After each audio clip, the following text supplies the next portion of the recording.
Bueno, buenas tardes. Bienvenidos al Laboratorio Nacional de Materiales y Modelos Estructurales.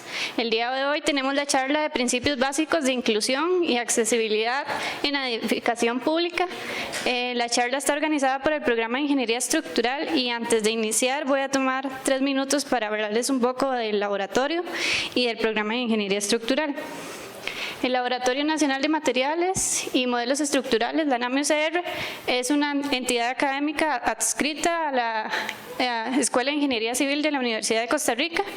Es un laboratorio especializado en investigación, docencia y transferencia tecnológica. Ejecuta actividades de fiscalización, evaluación, actualización y asesoría técnica.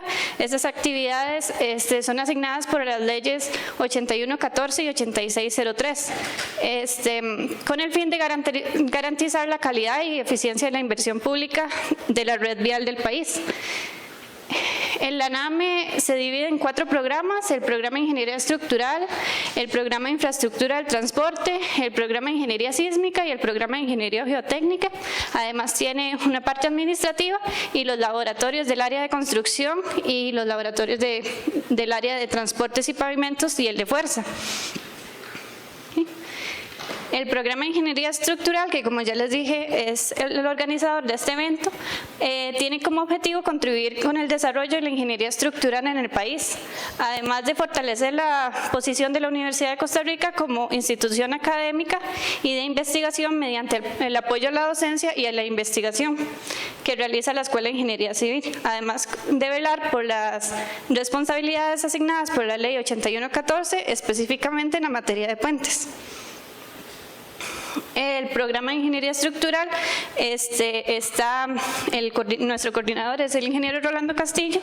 Se divide en 2 unidades, la unidad de puentes y la unidad de investigación en puentes y en edificaciones. Si quieren saber más acerca del programa, en la página de la NAME, www.laname.ucr.ac.cr, pueden encontrar en la parte inferior los programas, el programa de Ingeniería Estructural, y ahí van a encontrar información sobre los boletines, informes y demás documentos que se han publicado. Bueno, uno de los objetivos del programa es contribuir con la calidad de las edificaciones en el país, y el tema de accesibilidad está muy ligado, ¿verdad? Entonces es un tema en que tenemos mucho que aprender, mejorar y aplicar, y es por eso que nuestro interés en invitar a Natalia en el día de hoy. La charla de hoy tiene como objetivo capacitar a profesionales y estudiantes en los conceptos básicos de discapacidad, inclusión, accesibilidad y diseño universal. Entender cómo se movilizan las personas con discapacidad dentro de edificaciones y los lineamientos de accesibilidad que establece la normativa nacional. Y aprender cómo utilizar estos lineamientos para mejorar la accesibilidad física, sensorial y cognitiva en edificaciones públicas. ¿Sí? Bueno, hoy tenemos a la ingeniera Natalia Vindas Pérez. Ella es graduada de acá, de Ingeniería Civil. Además tiene un posgrado en Accesibilidad y Diseño para Todos. También tiene un diplomado en Turismo Accesible y es estudiante de Licenciatura de Arquitectura y Urbanismo. Es miembro del Comité de Accesibilidad al Medio Físico del Instituto de Normas Técnicas de Costa Rica. Es consultora en Accesibilidad y Diseño para Todos y además es vocal de la Alianza Latinoamericana de Mujeres con Discapacidad. Entonces, sin mayor preámbulo, le damos la bienvenida a Natalia y espero que la charla sea de gusto para todos. Ahora sí, ¿verdad? ¿Cómo están? Bueno, muy feliz de estar acá, de compartir con ustedes. Algunos los conozco, con algunos compartí noches y madrugadas de estudio, como con Sandra. La accesibilidad es muy importante. Mi condición de discapacidad yo la adquirí trabajando como inspectora de carreteras en Guanacaste. Entonces creo que la discapacidad es algo que nos puede pasar a cualquiera, en cualquier momento. Puede nacer en nuestra familia alguna persona con alguna condición de discapacidad o así. Entonces es un tema que en realidad es importante para todos. Bueno, ¿quiénes de ustedes conocen alguna persona con discapacidad? Que se ponga de pie. pónganse de pie los que conocen a alguien con alguna condición de discapacidad. Oh, wow. Pucha, casi todos, qué rápido. Ok. ¿Quiénes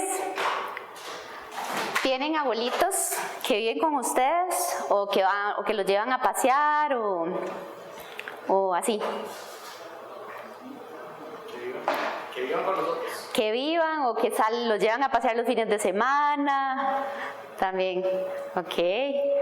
¿Y quiénes tienen hijos, niños pequeños? Sí, eso de los hijos no es como el fuerte aquí. Ok. ¿Y quiénes quieren vivir muchos años?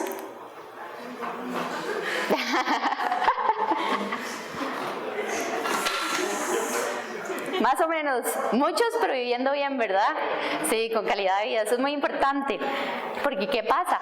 Ahora la pirámide poblacional se está invirtiendo, cada vez vivimos más años, pero no necesariamente vivimos con la misma calidad de vida. Entonces, inevitablemente, y a todos nos va pasando, conforme vamos cumpliendo más años, cada vez que soplamos las candelas del queque, vamos siendo diferentes en algo. Una canita por acá, anteojos, ya no escucho tan bien, ya me canso más rápido. Entonces, poco a poco vamos adquiriendo ciertas características de condiciones de discapacidad y que en realidad, si somos afortunados y vivimos muchos años, en alguna medida vamos a vivir alguna condición de discapacidad. Entonces, bueno, ya hablamos un poquito de los objetivos, nada más para repasar, son principios básicos, ¿verdad? Para hacer como ese primer acercamiento a lo que es la discapacidad, la inclusión y la accesibilidad. Vamos a hablar de estos conceptos, cómo se maneja la accesibilidad en la edificación pública y cómo se hace la inspección, ¿verdad? Porque al final de cuentas, si fiscalizamos una edificación pública, tenemos que saber cómo evaluar la accesibilidad de esa edificación y después terminamos. Bueno, ¿qué es la discapacidad? Paréntesis, para cualquier pregunta pueden ir interrumpiendo, el compañero está con micrófono, ¿verdad? No se esperen al final, pueden preguntar lo que quieran, no hay preguntas tontas. Yo sé que uno siempre le decían eso en clase y uno igual no preguntaba, pero pregunten, aquí no hay evaluación, entonces nadie los va a juzgar. Y es importante porque a veces uno en el tema de discapacidad tiene muchas preguntas, pero le da vergüenza. Y dice, uy, si luego ofendo o lo digo mal, o no se preocupen, porque de eso se trata este espacio, de aprender y de sacarnos todas esas dudillas que a veces pensamos que son tontas. Sí, la presentación creo que la suben, ¿cómo es? ¿A la plataforma o cómo es que funciona? Sí, nosotros se las hacemos llegar a cada uno. Okay, sí. Bueno, ¿la discapacidad qué es? La Convención de los Derechos de las Personas con Discapacidad establece que la discapacidad es la interacción que surge entre las características de la persona y las características del entorno, ¿verdad? De ahí es de donde sale la discapacidad. Entonces, no es malo decirle a una persona que tiene una discapacidad, o sea, no es una mala palabra, digamos. Sí, está bien, porque no es una característica de la persona, sino la interacción que surge de ambas, ¿verdad? A la persona por muchos años tratamos de cambiarlo, mejorarla o lograr que dejara de padecer esa condición de discapacidad. Pero con el modelo de derechos humanos entendemos que las personas tienen características que en muchos casos no podemos modificar. Entonces, ¿qué es lo que sí es modificable? El entorno, ¿verdad? El entorno como espacio urbano, como edificaciones, como actitud de las personas. Entonces, es muy importante recalcar eso, que a la persona la respetamos tal cual es con sus características y podemos disminuir la discapacidad en la medida en que el entorno ofrezca las condiciones para que cualquier persona con diferentes características se pueda desenvolver bien en él. Vamos a ponerles, este es un pequeño video sobre cómo ha evolucionado el tema de la discapacidad a lo largo de los años.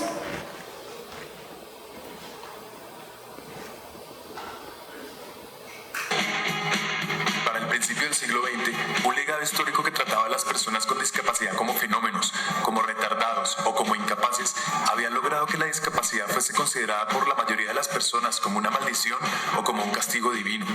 La sociedad de la época entendía las diferencias físicas, sensoriales, intelectuales o psicosociales como algo inaceptable y creyó que lo correcto era esconderlas o construir lugares donde vivieran aisladas. Así, los ciudadanos supuestamente normales se desentendieron de las personas con discapacidad y continuaron construyendo un mundo excluyente, lleno de barreras.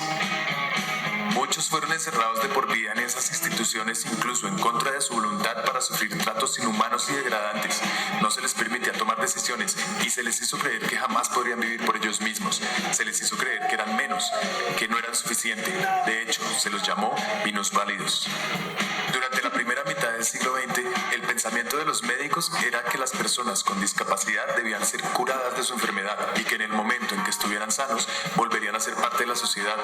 A punta de terapia, les hicieron creer que su problema se les quitaría, pero mientras ese día llegaba, ¿qué? En algunos lugares hasta se esterilizaba a las personas con discapacidad o existían leyes que les prohibían casarse o incluso aparecer en público. La marca de la discapacidad se creó utilizando los mismos colores que los de un hospital y se pregonó con orgullo el nuevo y maravilloso concepto de la integración, pero en vez de incluirlos realmente, se los integró solo en una parte de la sociedad y así se inició una nueva forma de segregación, mientras que las personas con las discapacidades más complejas seguían presas en instituciones cada vez más inhumanas.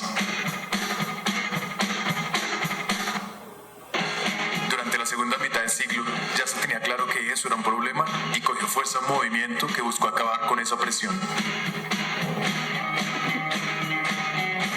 Inspirados en otros movimientos de derecho civil, las personas con discapacidad empezaron a manifestarse demandando sus derechos. Activistas lucharon por lograr avances en accesibilidad a los sistemas de transporte masivo, a los sitios públicos, a la información, a la salud, a la educación, al empleo, es decir, a las cosas básicas que cualquier persona tiene derecho. Personas con discapacidades severas crearon los primeros centros de vida independiente para volver a ser parte de la comunidad y poder dirigir sus vidas ellos mismos.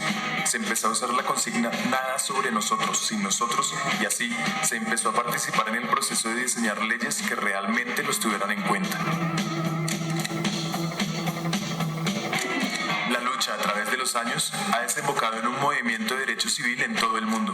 En los países desarrollados y en los que están en desarrollo, las personas con discapacidad demandan sus derechos, demandan su libertad y su igualdad de oportunidades. Y aparte de las leyes que en cada país se han ido desarrollando, en 2006 aparece la Convención de Derechos de Personas con Discapacidad de Naciones Unidas, un instrumento internacional que dice que la discapacidad no la tiene la persona, sino que resulta de la interacción entre personas con deficiencias y las barreras debidas a la actitud del entorno que evitan su participación plena y efectiva en la sociedad en igualdad de condiciones con las demás. Y al igual que un negro no tiene racismo, sino que el racismo aparece cuando un tipo señala a otro por el color de su piel, yo no tengo discapacidad, sino que la discapacidad aparece cuando yo debo estar en igualdad de oportunidades con el otro. Lo que tienen las personas son algunas limitaciones que pueden sobreponerse gracias a ciertos ajustes que implementados garantizan la igualdad de oportunidades. Y pilas, son la sociedad y el gobierno los que tienen que garantizar estos ajustes. Si no los garantizan, estaríamos aceptando discriminaciones y abusos que a estas alturas no debemos permitir. Entonces, sabemos que no es ni exclusión ni integración lo que necesitamos, sino una verdadera inclusión social. Y es nuestro deber llevar las leyes que tenemos a la calle y producir el cambio de no ver a las personas con discapacidad como unos enfermos, sino como sujetos de derechos, ciudadanos como todos nosotros. Despierten, ayúdenos a cambiar esta situación. Okay. ¿Qué les parece el video? ¿Qué es lo que más les queda? No todos. Bueno, como yo ahora estoy estudiando educación, entonces uno de los cursos que llevé fue de educación inclusiva. Y una de las cosas muy interesantes y que mencionan acá justamente es la diferencia entre integración e inclusión, porque cuando empezó aquí la educación, por ejemplo, lo que se llamaba educación especial, y se hacían aulas diferenciadas, entonces ahí se estaban integrando al sistema educativo, pero realmente no se estaban incluyendo, porque igual estaban aparte de los demás. Entonces creo que el concepto de integración, inclusión, tal vez es lo que más rescato. Sí, y eso pasa mucho, ¿verdad? Esto no quiere decir que ahorita estemos viviendo 100% en inclusión. Podemos encontrar aspectos de cada uno de los modelos que menciona el video al mismo tiempo, porque siguen habiendo lugares aquí en todo el mundo donde las personas con discapacidad se las encierra, porque qué vergüenza que se den cuenta que en mi familia hay una persona con una condición de discapacidad. Se les encierra en instituciones.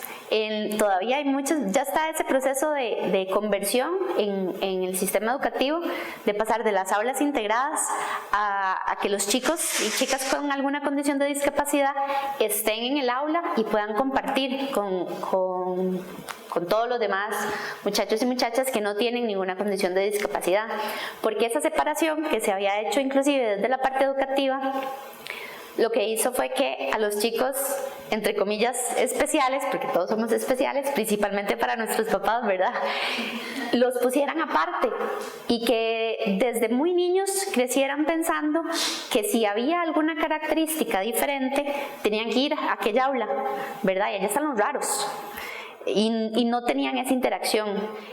Y de esa interacción, principalmente desde los niños, cuando se empieza a interactuar con personas con discapacidad, se va perdiendo el miedo y se va perdiendo como esa angustia de cómo lo trato, qué le digo, que está bien. Y más bien se vuelve más rica la sociedad, porque entre mayor diversidad tenemos mayores perspectivas de lo que sucede, y hay una mayor riqueza, ¿verdad?, cultural, social, económica, de todo. Hay una parte muy importante del modelo social que es el lema: nada sobre nosotros sin nosotros. Ahorita el luchar por los derechos de las personas con discapacidad, el hacer programas, actividades y cosas, yo no sé, pero está como de moda, ¿verdad? Pero no podemos olvidar que hay que considerar a las personas con discapacidad, ¿verdad? Cualquier cosa que vayamos a hacer o que vayamos a diseñar o que vayamos a programar, tenemos que siempre considerar cuál es la opinión o la respuesta que tiene la población con discapacidad, porque si estamos haciendo algo para ellos desde el inicio, tenemos que tomarlos en cuenta, ¿verdad? ¿Cuáles son las condiciones de discapacidad que existen? La que es más visible y más conocida es la discapacidad física, ¿verdad? Porque es la más obvia, o sea, y yo voy en silla y todo el mundo se dio cuenta que voy en silla, ¿verdad? También están las personas que tienen alguna amputación, que a veces no se ve, porque si es una amputación de pierna y andan con prótesis y pantalón largo, nadie se dio cuenta, pero la discapacidad está presente. Personas que tienen dificultades de movilidad, que tienen que utilizar ya sea muletas, un bastón, andadera. Principalmente esto pasa con el proceso de los adultos mayores, ¿verdad? Problemas de la cadera, alguna rodilla o así, entonces se empiezan a necesitar apoyos técnicos, ¿verdad? Después tenemos condiciones de discapacidad que son sensoriales, que son las que se refieren a cómo la persona percibe el mundo. Son las discapacidades que tienen que ver con la visión, que pueden ser variables, desde ceguera total hasta una pérdida paulatina por alguna enfermedad degenerativa o alguna condición en la que, por ejemplo, siempre confundo esa palabra, dislexia con... ¿Cómo es? Daltonismo, que cambian los colores. Entonces, eso es importante considerar esas condiciones de discapacidad sensorial, porque cuando nosotros diseñamos o hacemos cosas, por ejemplo, en que la decisión se tenga que tomar por un color, una persona con daltonismo no va a recibir la información igual, ¿verdad? Entonces tenemos que pensar de qué forma redundamos en la información que damos para que sea realmente inclusiva para todas las personas. Para las personas con discapacidad auditiva también. Las personas sordas pueden ser y que se comunican por lengua de señas, que no escuchan del todo, o pueden tener algún resto auditivo que entonces utilizan audífono para poder percibir el mundo y no saben lesco. Entonces es muy importante también romper un poco de esos paradigmas de decir, bueno, entonces machotero, a las personas ciegas les pongo braille.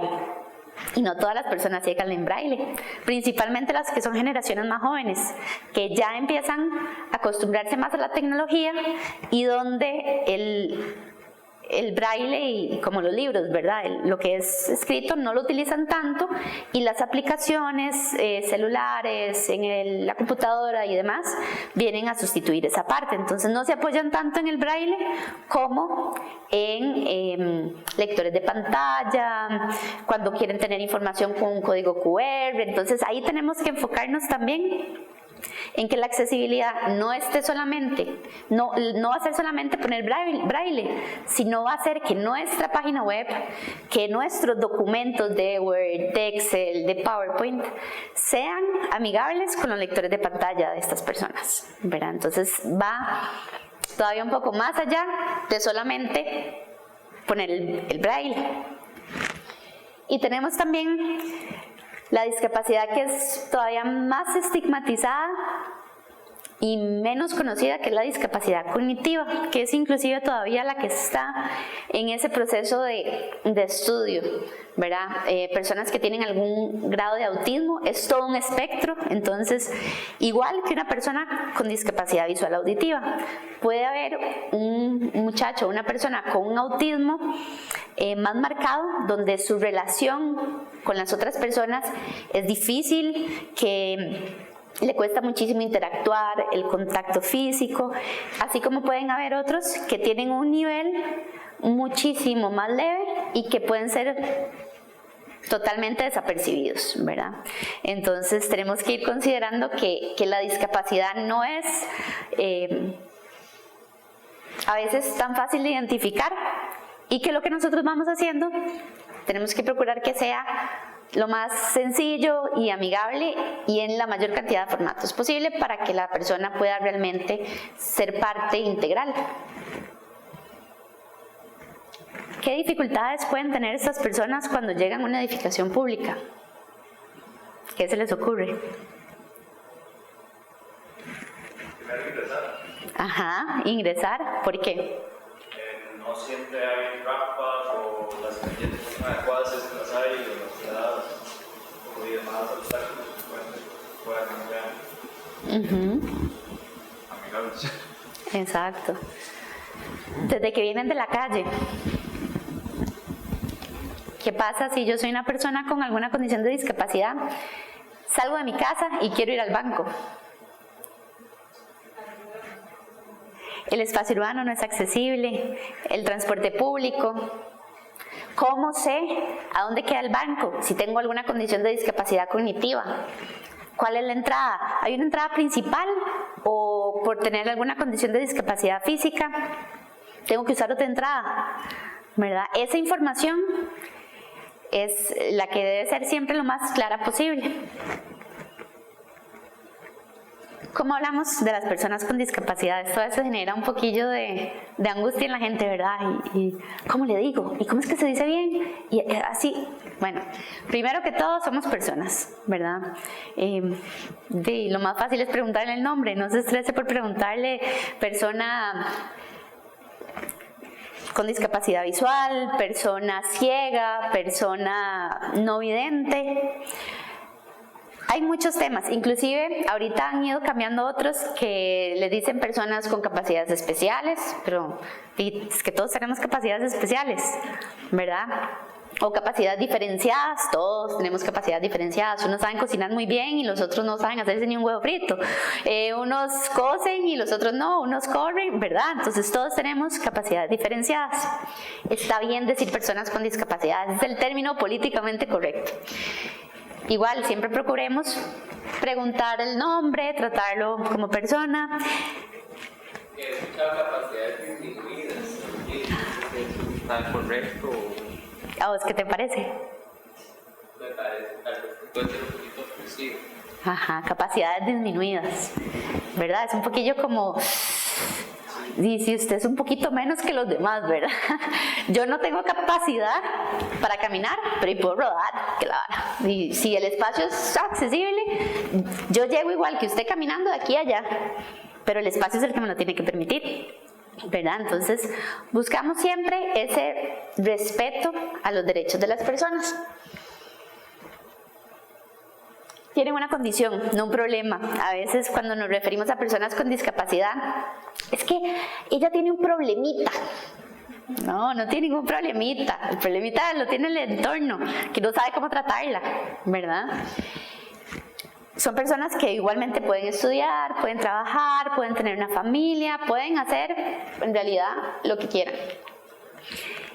El tema de las ayudas. Es muy divertido cuando uno anda en la calle y la gente se le acerca para ayudarlo, o sea, es la acción benéfica del día y está bien, o sea, uno agradece el apoyo que le brindan, pero procuramos decir, porque el lenguaje construye, procuramos decir que no es ayuda, sino que es un apoyo, ¿verdad? Tal vez yo necesito subir a una acera y en ese lugar no hay una rampa, o sea, el entorno me está generando la discapacidad y una persona llega a darme el apoyo para que yo suba a la acera, ¿verdad? Y tratamos de no usar la palabra ayuda porque ayuda suena como muy pobrecito. Y en un modelo social de derechos y de igualdad de condiciones, no queremos que nos traten como pobrecitos, nada más queremos tener las mismas oportunidades que los demás. Por eso buscamos apoyos, porque claramente hay una frase que está súper de moda y que a la gente le encanta decir porque es inspiradorísima, ¿verdad? Que la discapacidad está en la mente. O sea, entonces si yo me imagino que puedo caminar, camino. No, ¿verdad? O sea, la discapacidad es real, existe y está ahí. Sí, hay cosas que si uno se esfuerza más las logra y todo este tema de la motivación, pero la discapacidad es real, no está en la mente. La persona ciega no puede ver o tiene una enfermedad degenerativa, es real. ¿Qué hacemos? Buscar la forma de que el entorno le brinde los ajustes y los apoyos que necesita para poder equipararse en condiciones con las demás. Entonces, ¿la accesibilidad qué es? La accesibilidad es ese medio que permite a todas las personas, independientemente de las características que tengamos, tener acceso, realizar las mismas actividades de forma normalizada, ¿verdad? O sea, igual que todos los demás. Una de las cosas que a mí más me gusta de la accesibilidad es que sea desapercibida, o sea, que no sea obvia. Si hay una rampa, yo sé que por la rampa, y yo voy a subir, porque ni modo que suba por la grada, bueno, a no ser que esté chiquitita y estoy bien fuerte, pero usualmente yo voy a tomar la opción de la rampa. ¿Para qué le ponemos el sello de la silla de ruedas? Lo pintamos azul y le ponemos el símbolo grandísimo. No, y es que yo ya sé que de fijo esa va a ser mi opción. Y por la rampa no solo va a subir la persona en silla de ruedas, va a subir también la mamá con el coche de bebé, el que anda con la neta, y en general, de hecho, hay estudios donde ponen cámaras, donde está la opción de rampa y la opción de escaleras, y la mayoría de la gente escoge la rampa, porque es mucho más fluido, mucho más amigable, y es mucho más fácil en general para todos. Y eso es lo que pasa con la accesibilidad, es fundamental para el 10% de la población, entre el 10 y el 15, ¿verdad? Porque la Organización Mundial de la Salud dice que la población con discapacidad mundial es un 15%, o sea, ya va aumentando por el aumento también de la población mayor de 60 años, ¿verdad? Que también va padeciendo alguna condición de discapacidad. La necesitan alrededor del 40% de la población, porque entonces ahí incluimos a las mujeres embarazadas, a las que van con el coche del bebé, a las personas que se quieran una pierna y que necesitan usar una silla de ruedas de forma temporal, o que acaban de pasar alguna cirugía y les cuesta caminar o les cuesta movilizarse o así. Entonces vamos sumando más y al final es confortable para todo el mundo, porque por ejemplo un bus que tiene piso bajo es mucho más fácil de subirse para todos, para subir y bajar, que los buses viejos que tienen 3 gradas enormes, donde inclusive una persona bajita le va a costar muchísimo subir y bajar, ¿verdad? Y eso es lo que pasa, la accesibilidad no es solamente en la edificación pública, que nos estamos concentrando en ella ahorita, que es una cadena, tiene que estar presente en todos los aspectos. Yo soy una persona con discapacidad y mi casa es relativa porque la vivienda es personalizada. Entonces, por ejemplo, mi baño no es un baño que cumple con la ley 7600, porque yo me la juego. Es más, ni siquiera tiene barras, porque es mi baño, ¿verdad? Yo ahí me acomodo y es mi espacio personal. Entonces, las viviendas, cuando son propias, no siempre van, aunque sean de personas con discapacidad, no siempre van a cumplir con todas las condiciones de normativa, a no ser que yo la busco y la compro así.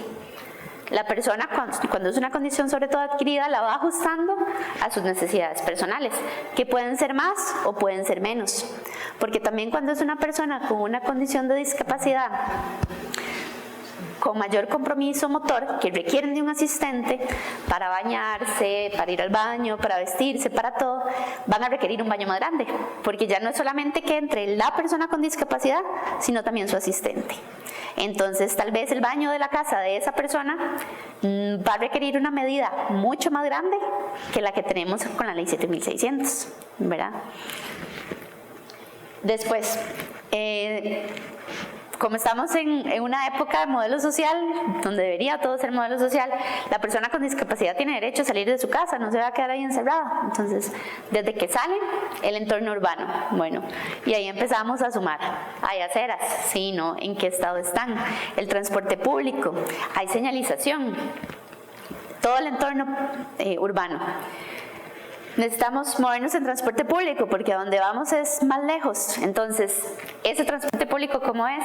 ¿Qué opciones me ofrece como persona con discapacidad para movilizarme? Vuelvo a llegar al espacio público y después a la edificación. Y esta edificación muchas veces es muy vieja, tiene muchos años de construida y no necesariamente va a tener todas las condiciones que necesitamos, ¿verdad? Que pasa en muchas edificaciones. Pero ¿cómo hacemos? Bueno, tenemos que ir viendo de qué manera hacemos esos ajustes y esos apoyos que se requieren para que sea funcional para personas con discapacidad. ¿Preguntas? ¿Comentarios? ¿Está aquí? No. Bueno. El diseño universal es el que parte de la idea de el ser humano es muy diverso, entonces procura hacer un diseño que requiera la menor cantidad de ajustes, o sea, sin necesidad de que se tenga que estar adaptando para diferentes personas. Tiene 7 principios básicos.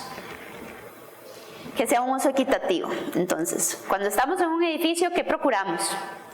Que la entrada principal sea la que usen todas las personas, que tengan o no tengan alguna condición de discapacidad, ¿verdad? Entonces, ese va a ser un uso equitativo. Que sea flexible. Que no haya que estar haciendo ajustes o cosas diferenciadas para diferentes condiciones. ¿Quiénes de aquí son zurdos? ¿Y cómo les fue cuando aprendieron a cortar? En tijeritas 1. ¿Verdad? Porque las tijeras están diseñadas para derechos. Traten los derechos de cortar con la mano izquierda. Es rarísimo, porque están diseñadas para personas derechas. Entonces, ¿qué es un uso flexible? Tijeras que pueden usarse indistintamente con la mano izquierda que con la mano derecha, ¿verdad? Que sea además muy simple y muy intuitivo, como una señal de alto. Ahí puede decir alto en español, en inglés, en francés, en japonés, en chino, que por la forma de la señal, nosotros de una vez intuimos que hay que detenerse, ¿verdad? Entonces siempre tratar de usar ese lenguaje universal que no solamente depende de las palabras, sino de las iconografías, ¿verdad? Hay como este lenguaje universal que es muy intuitivo. Que la información sea perceptible, o sea, que podamos dar esa información en diferentes formatos. Entonces, como un plano áptico, ¿verdad? En un plano áptico yo tengo la información visual, puedo ver y puedo leer y puedo ver la ruta y las indicaciones. Y si tengo la información también en relieve, una persona con discapacidad visual puede sentir por dónde va la ruta. Si la tengo en braille puede leer, si la persona sabe braille. Y si no sabe braille, entonces podemos ponerle en una esquinita el código QR, y entonces para los que son más tecnológicos lo escanean con el teléfono y ya acceden a toda la información que requerimos, que eso ahorita se está usando mucho. En vez de poner tanta información en braille, estamos haciendo uso de los códigos QR, porque a veces, sobre todo cuando es rotulación, señalización o así, la información que ponemos en el rótulo o en el mapa puede quedar desactualizada después de cierto tiempo o hubo un cambio. Pero si damos la información con un código QR que lleva a un link o a una página, esa página la podemos actualizar sin mayor costo y el rótulo sigue siendo actualizado y sigue siendo funcional. Entonces eso es lo que buscamos, que la información siempre esté en la mayor cantidad de formatos posible y que sea fácil de accesar en realidad para todos. Que sea tolerante al error. ¿Ustedes se acuerdan que todavía hay algunas, las piscinas que tienen la escalera esta metálica, que de repente se ponen como medio flojas y ahí uno se puede majar un dedo, un pie, ¿verdad? Buscamos reducir al máximo ese error, ¿verdad? O que una persona pueda tener un accidente o que se pueda lastimar. Entonces, ¿qué es más fácil? En vez de bajar a la piscina por esta escalerita metálica, bajar por una rampa donde yo tengo un pasamanos del que me puedo sostener en caso de que me pueda resbalar, ¿verdad? Que exija poco esfuerzo físico. Esto principalmente cuando pensamos en personas que tienen alguna condición de movilidad